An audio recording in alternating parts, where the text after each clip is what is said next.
Sean bienvenidos. En este video hablaremos sobre los métodos cerrados para el curso de análisis numéricos para ingenieros. Específicamente tenemos los siguientes métodos que vamos a desarrollar durante esta semana y la próxima. Específicamente vamos a trabajar en el método de bisección y método del punto fijo, dado que son métodos cerrados. El método de Newton-Raphson, el de la secante y falsa posición son métodos abiertos que desarrollaremos más adelante. Ahora iniciaremos con el método de bisección. Aquí es importante tener en cuenta ciertos resultados previos, entre ellos lo que corresponde al teorema del Bolzano. ¿Qué nos dice el teorema del Bolzano? Que si tenemos una función de variable real definida y continua sobre un intervalo AB, tenemos lo siguiente. Si a la hora que evaluamos cada uno de los extremos de este intervalo en la función y el resultado de esas imágenes al multiplicarse nos da que es menor o igual que 0, entonces garantizamos de que existe un número o un 0 de la función. Ahora, particularmente veamos el siguiente ejemplo. Tengo la función f de x igual a Euler a la x menos x menos 2 en el intervalo que va de 0 a 2. ¿Qué tenemos que hacer ahora entonces? Evaluar los extremos de este intervalo. Entonces, si yo vengo y evalúo los extremos de este intervalo, tengo particularmente lo siguiente, que la imagen de 0 me va a dar menos 1 y que la imagen de 2 es 3.38. Si multiplicamos menos 1 por 3.38, esto nos va a dar que es menor que 0. Por lo tanto, cumple las condiciones del teorema y así garantizamos de que existe un 0 que pertenece en el intervalo de 0 a 2. Ahora bien, es importante recordar que este teorema nos dice que existe un 0 en ese intervalo, pero no nos da particularmente cuál es ese 0. Particularmente para esta función es de 1.14. Ahora, era lo que les decía. El teorema nos dice que existe siempre y cuando se cumple la condición, pero no brinda la solución, ¿de acuerdo? Y además hay que tomar en cuenta que el recíproco de esto es falso. Adicionalmente, entonces, el método de bisección se basa en el teorema explicado anteriormente. Lo que tenemos que hacer es definir una sucesión x sub k que converja a un valor particular cuando el valor de k tiende a infinito, ¿de acuerdo? Entonces, para ello se debe cumplir la condición del cambio de signo. Esto es vital en el método de bisección. Siempre que vamos a evaluar cada uno de los extremos, tenemos que verificar que la multiplicación de sus imágenes sea menor que 0.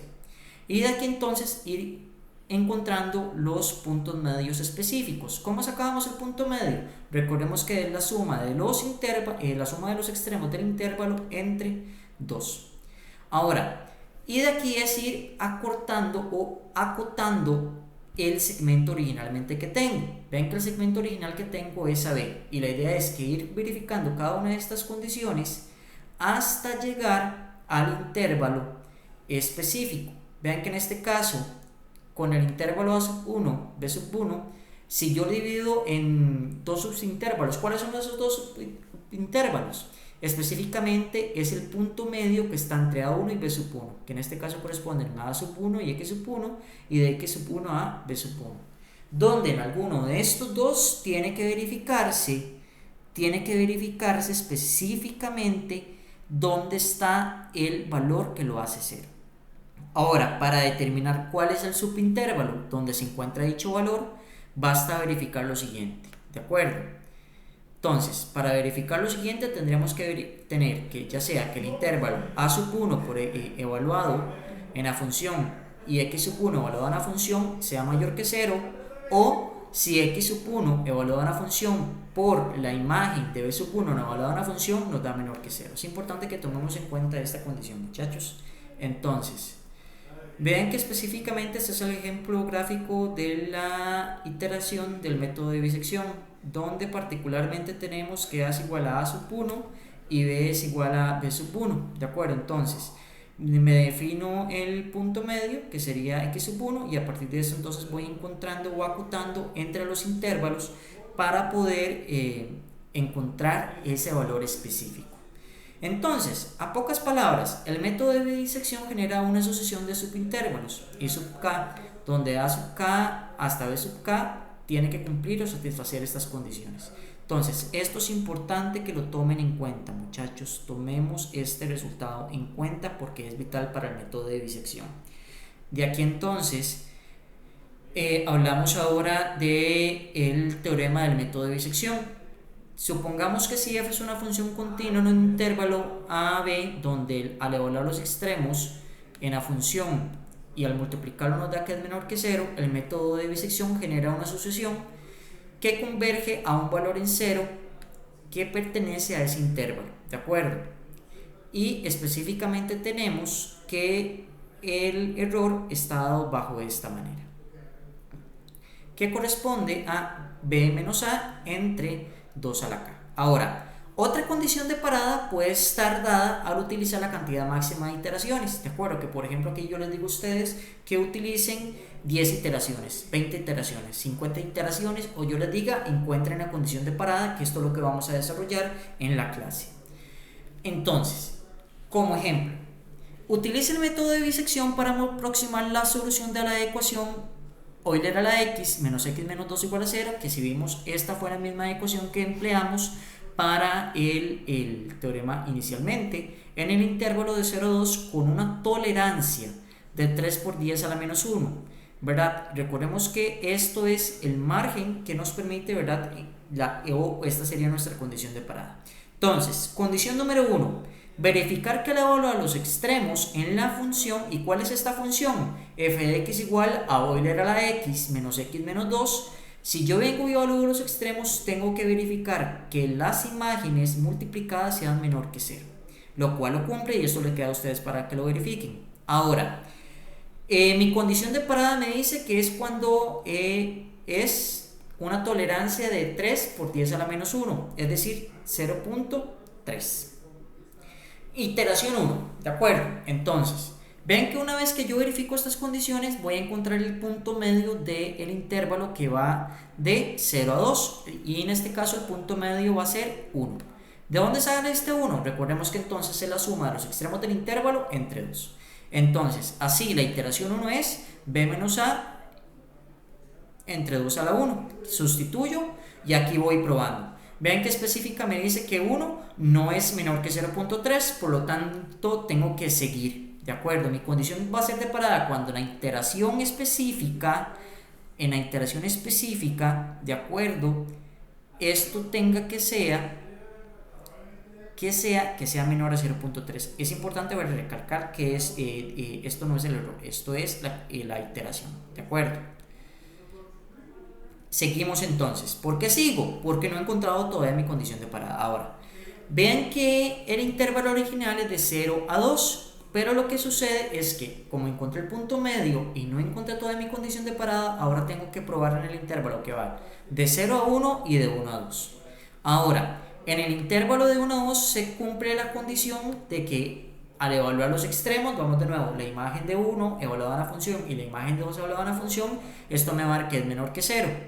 Por lo tanto, entonces, ahora voy con este intervalo que va de 1 a 2. Les queda a ustedes como ejercicio verificar por qué no se cumple de 0 a 1. Ahora, vamos con la iteración 2 y para ello entonces necesito sacar el punto medio. ¿El punto medio cuál sería? El intervalo que va de 1 a 2, entonces va a ser 1 más 2 entre 2 y esto me va a dar 1.5.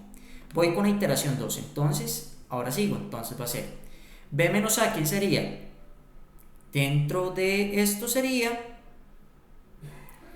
específicamente sigo respetando el b menos a original, ¿de acuerdo? Que sería 2 menos 0 entre 2 y mi iteración 2 a la 2 y esto me da 0.5 y esto no es menor al 0.3, por lo tanto tengo que seguir aplicando el método. Ahora, ven que del intervalo de 1 a 2 ahora se me parte en dos intervalos, de 1 a 1.5 y de 1.5 a 2, ¿de acuerdo? Tengo que buscar el intervalo que me cumple la condición de que al evaluar los extremos en la función que su resultado multiplicado me dé menor que 0. En este caso lo cumple el intervalo que va de 1 a 1.5. Por lo tanto, voy a seguir sacando el punto medio de este intervalo, el intervalo que va de 1 a 1.5 y el punto medio me da que es 1.25. Ahora voy con la iteración 3. Específicamente entonces sigo evaluando. Entonces va a ser 2 menos 0. Recordemos que este B y este A son los del intervalo original. Particularmente entonces va a ser 2 menos 0 entre 2 a la 3. Y esto me va a dar que es 0.25. 0.25 es menor a 0.3, por lo tanto esta es mi condición de parada y por lo tanto el método se detiene. Particularmente entonces nosotros podemos aproximar que la solución a esta ecuación es 1.25. ¿De acuerdo? Siempre y cuando cumple la condición de tolerancia o de parada de 3 por 10 a la menos 1. Ahora, nótese que particularmente si del ejemplo anterior se hubiera utilizado una tolerancia de 10 a la menos 4, se hubieran utilizado 8 iteraciones, y ahí sucesivamente, donde la aproximación es en x en la iteración 7 de 1.14. Ven que aquí está el recuadro con cada una de las iteraciones. Les voy a pedir en este caso a ustedes que hagan o repliquen el método para que verifiquen las iteraciones dadas y la posible solución. ¿De acuerdo? Que en este caso, vean que si aplicamos la iteración 7 es de 1.1484.375, que sería la iteración 7, ¿de acuerdo? Con una tolerancia de 10 a la menos 4. Adicionalmente a esto, muchachos, voy a pedirles que resuelvan estos dos ejercicios para la clase, ¿de acuerdo? Vamos a partir entonces de evacuando las dudas que tengan hasta este momento en la sesión a partir de este ejercicio y de estos dos en relación al método de disección.